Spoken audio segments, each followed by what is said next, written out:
Ok, mas por que o caminho tem que ser sempre um concurso? A resposta para isso está lá na nossa Constituição. Ela diz que a seleção de servidores tem que ser por mérito, sabe? É para evitar o famoso QI, o quem indica. Assim, se garante que os princípios de impessoalidade e moralidade sejam seguidos e que as pessoas mais preparadas estejam lá, servindo a população. Agora que a gente já entendeu o porquê dos concursos, vamos para outra pergunta. O quê? É bom tirar da cabeça aquela ideia de que todo servidor público faz a mesma coisa, porque a realidade é bem diferente. Existe um verdadeiro universo de possibilidades e agora a gente vai dar uma olhada em algumas das principais áreas. E essa imagem de um leque é perfeita para explicar isso. Pensa só, o serviço público se abre em várias direções, com espaço para todo tipo de formação, de talento e de perfil. Vamos conhecer algumas dessas varetas do leque. Bom, uma das áreas mais conhecidas, sem dúvida, é a fiscal. Quem trabalha aqui lida diretamente com a fiscalização de tributos. O órgão mais famoso, claro, é a Receita Federal, mas também existem os fiscos dos estados e dos municípios. Todos eles têm um papel fundamental na arrecadação que financia os serviços que a gente usa no dia a dia. Em seguida, a gente tem a área policial. É um campo gigantesco que vai desde a Polícia Federal, a Rodoviária Federal, até as polícias civis, militares e as guardas municipais. E aqui tem um detalhe bem particular, a exigência do teste de aptidão física, o famoso TAF, que avalia o condicionamento físico de quem está prestando o concurso. Outra área super importante é a de controle. O trabalho aqui é fiscalizar como o dinheiro público está sendo usado. E os grandes protagonistas dessa área são os tribunais de contas. Guarda bem essa informação porque é exatamente aqui que o nosso estudo de caso de hoje vai se encaixar.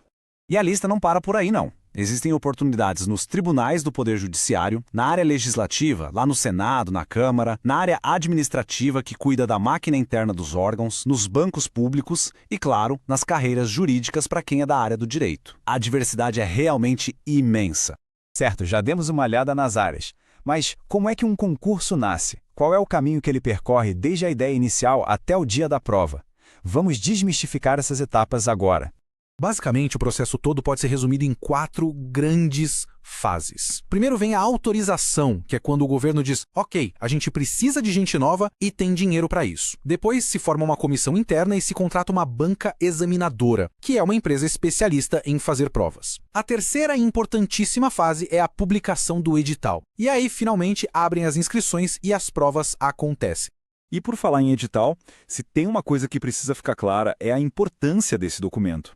Ele é tipo a bíblia do concurso, sabe? É ali que estão todas as regras do jogo, o que vai cair na prova, quantas vagas são, as datas mais importantes, como vai ser a classificação.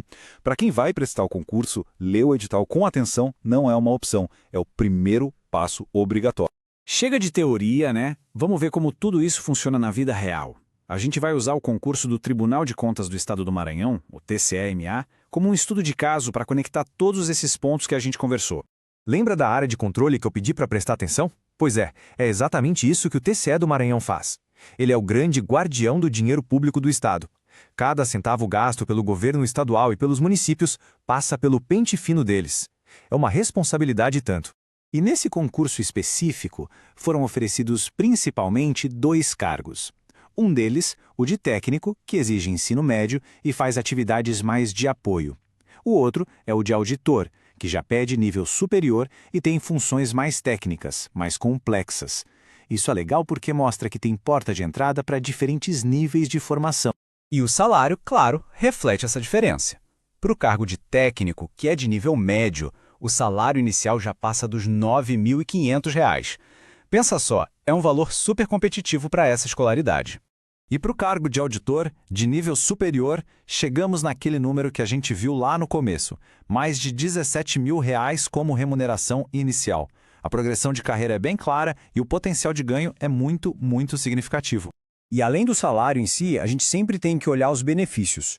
No caso do TCE do Maranhão, por exemplo, tem um auxílio alimentação de R$ 1.000 e mais um auxílio saúde. São valores que se somam ao salário e deixam o pacote todo ainda mais interessante.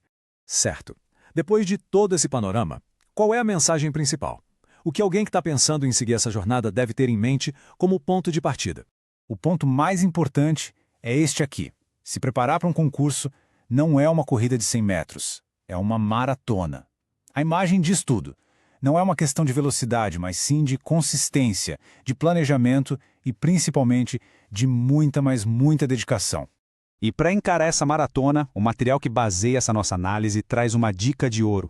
O salário é um grande atrativo, claro que é. Mas é a afinidade com a área, com o trabalho do dia a dia, que vai segurar a motivação nos longos meses de estudo. E, mais importante, garantir a satisfação na carreira depois que a aprovação chegar. Por fim, a reflexão se volta para a ação.